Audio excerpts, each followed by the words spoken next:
way down to the lower floors, you run into Beta. I heard fighting up there. What you heard wasn't the Valkyrie, but they are on their way. You all mentioned that you would have the ability to dispel the magic that locks the chest. If you were to open the chest, take a look at what's inside, perhaps commit that information to memory, then I could just surrender myself and the chest to the maidens. No more blood will have to be shed on my behalf. What you propose, from a purely selfish point of view, sounds great to me. But I can't act alone. I hope you understand that. I will have to pose it to them. Can I do some calculating and see, like, if we use the bag of wind to put enough space between, like, could we squeeze in a short or long rest in between? So it's not exactly like we leave a footstep. So what if we changed our direction and trick them so they go that way looking for us, and then we change back so they go looking for the wrong spot, and maybe they never catch up because they look in the wrong place. Possibility? Wouldn't they see us coming? Opposite direction? What do you mean? Are you saying retrace our steps to the Galvan Republic? Like, go back? No. So they're like we behind us. like change our trajectory like a little bit, like maybe like 25 degrees, and then we change back to the right place. And they'd be going off in that direction rather than where we're actually going. They probably have a feel that since we haven't changed, we might be headed to Pelea. Might be best to only slightly alter our course to look like we're going to that one port city. Barval? You want to pivot to Barval? That to would be a look big like a pivot. detour. That would be it would be a very simple detour to go at a little angle and go to Copra instead. I think it's less of a detour and more of making them think we're taking the detour. Yeah, we make them yeah. think we're going to the other port and then go back. It's to only normal. a slight change, and we're still getting closer to our destination. And What do you think about Beta giving himself up? I mean, I just think, it's just like them to like try to be a martyr. Okay. Well, and something that I didn't think of when I was talking to him was even if I read what's in there and commit it to memory and he goes back to the maiden, he's not going to be able to protect people he wants to protect, like he said. Yeah, I don't like doing that. It doesn't sit right with me. I think we should read it in the meantime. Maybe it'll give us an edge. Like a bargaining tool, maybe, with the Valkyrie. I don't know how to feel. Do you want me to tell you how to feel? Or... Yeah, give that a shot. Okay. I'm like scrolling through my book. I'm like, no, actually, I think that's wrong. I think I'm supposed to ask you how you feel. Not too good. It's weird that someone that you constantly wanted to be back, when you get that, it's negative in this context. And I don't want to fight her. I don't think I can. You guys are going to gather up, let's say, in the war room. So you stick your hands out, it'll as the locks around this chest are reduced to normal. You open this thing up. There are two journals, actually, one of which is far more tattered and weathered than the other. On the front, that it reads the words, "This is who you were." On the other journal, Suma, you would be able to determine that this is written in Undercommon. The third thing is, it seems to be a bundle of blood-stained prison robes. You see that this is the journal of the Unnamed Maiden. Her pirate crew was beset upon by the sea wolves when they were attacked by the Navy to kind of be captured. The high-ranking officers of her crew jumped ship and escaped. She, in turn, decided to take control of the helm, become the captain, and she was eventually captured. Met a girl in the cell next to me, Yeska Yashira. Skips ahead to after the prison break, saying, Yeska told her, essentially, that she had been chosen by Pelea. Yeska says I'm going to do great things one day. She says people will read this one day, and I should make it as hard as possible. I trust her. She's gotten me this far, hasn't she? And that's where that journal ends. You unwrap the rags of the small shard of obsidian inside the bundle. Unlike the one left at your daughter's disappearance and the one at Alceris's disappearance, there are words carved into this. Yesada Yelai. That which the All-Seer cannot see. That's like the direct translation. But as a saying in the Underdark, it is that which is beyond fate. Is the writing on the shard, like, is it, like, etched in there? It looks Pretty like she easily. did it. Betta, based on what you told us was in here, we didn't find what you thought was going to be there, so I can only assume it's in the Undercommon journal that I'm going to have to take a look at. Do we still have any of those animals that we were transporting, or were those taken by the shield? We have Those were horses taken- and Gary the lizard, right? So we do still have Larry. Extremely- You do still have Larry, the extremely non-magical lizard. So I think he's gonna go down to take Yeah. Larry. He's gonna get Yes. Larry from the thing and bring it to his room. You and Larry become Yeah. almost the perfect roommates. Yeah, you guys are just homies. You guys like respect each other's space, and you guys just mind each other's business while coexisting. I want to take a stab at like removing the black ink or whatever that was covering like all of her name. Yeah, I'm just gonna say the first letter's F. That's all you can clean, right? But yeah, I think she'll just probably be absorbed with that because it's kind of like her escape from thinking about Palea and like coming back. You read this journal, and the biggest part of it is essentially her philosophy is fuck destiny. I want to do my own thing. That's part of the reason why she ran away, and perhaps you are able to relate to that a little bit. Suma. Over the next couple of days, you pour into the ciphered journal. You get the sense that like she ended up being at Barvault, was confirmed by the Ashen Ones as being a chosen, and that she was commanded to start the journey again, and that she was allowed to take a couple of people with her as guardians.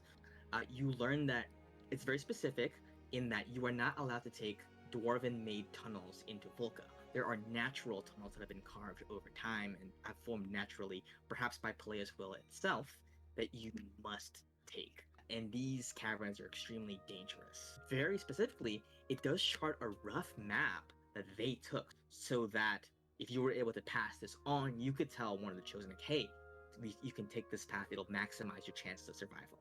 It is revealed to you that how long you last in the pilgrimage is directly correlated to how much your clan is punished or praised or like gifted by Palea herself.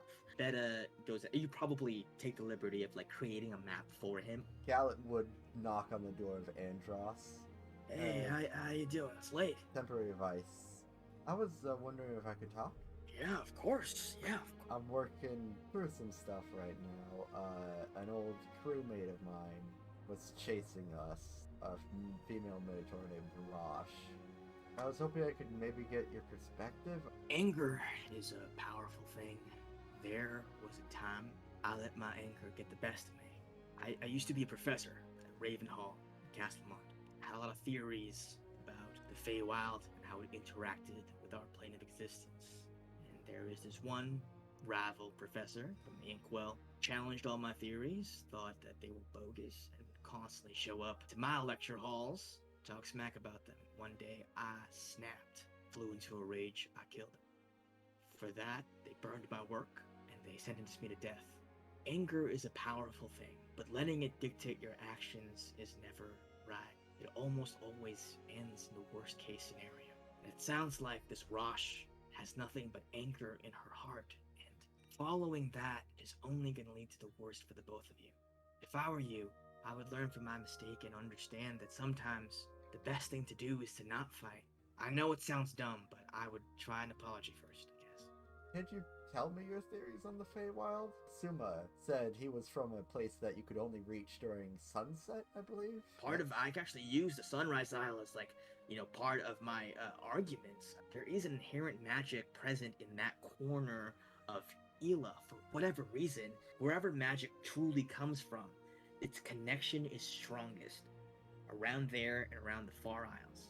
I think also with that I get a little bit more into it, trying to urge him on a bit more. Like, yeah. And also the dimension thing with, can it be tied to objects? Like, Alok was able to open a portal to the Nine Hells. Well, that's why I was looking to the Terminus thing. Yeah. And you guys get into, like, a whole discussion about, like, the relationship between Terminus and perhaps the possibility that he is the arbiter behind when can these portals open. I mean, maybe it's possible that if Alok tried, he could open a portal consciously. Later on, like, hey, A-Lock, yeah, that item we were to talk, and then give him the exposition what we had before. So it could maybe just open portals. It sort of makes sense if you think. Maybe. I don't know. I've been on purpose trying to avoid messing with the amulet if I didn't have to. So. I mean, it doesn't require you to pay whatever price it has currently.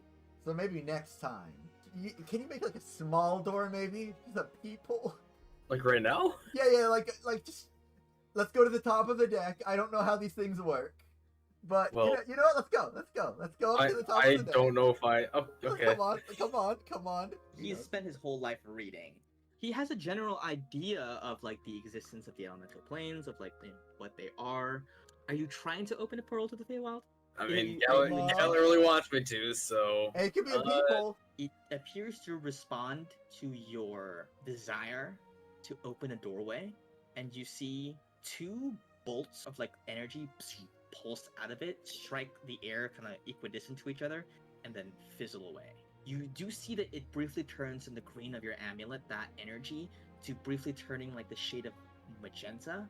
As Andros examines that, he says, maybe we're a bit too far away from where it would be a good place to do that. I don't know what else it would have to go into it, but that sure looked like something trying to open. Hey, Andros? And A-Lock, because you've also studied this.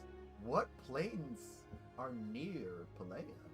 You would know it's close to Earth and Fire. Does he feel that using the doorway ability would count towards using the amulet and making those assholes not teleport and attack us and stuff randomly? You get the sense, based off of mostly what Maria's been telling you, that the life and death stuff seems to be the most relevant thing to whatever game these devils are playing. And I just wanted to run one scene with everyone. It's very early in the morning, and there's a small huddle around one table. And I bring out my encyclopedia book that changes every day. I'm betting that this is going to talk about a certain type of fish. Red snapper. What's the bet? What is it? One gold buy-in. All you got to do. This book changes its topic every day.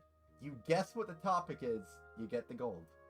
If no one guesses it, well then, I guess we get our gold back. Alright. My guess is it's just the redfish that we caught. Oh, first met. Oh, that was simply called redfish.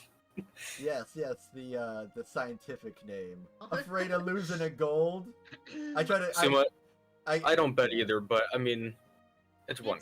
It's one gold, I know. I'll bet that it's one of those 6 legendary ships, but not one we've met yet. Oh. How about a poisonous plant?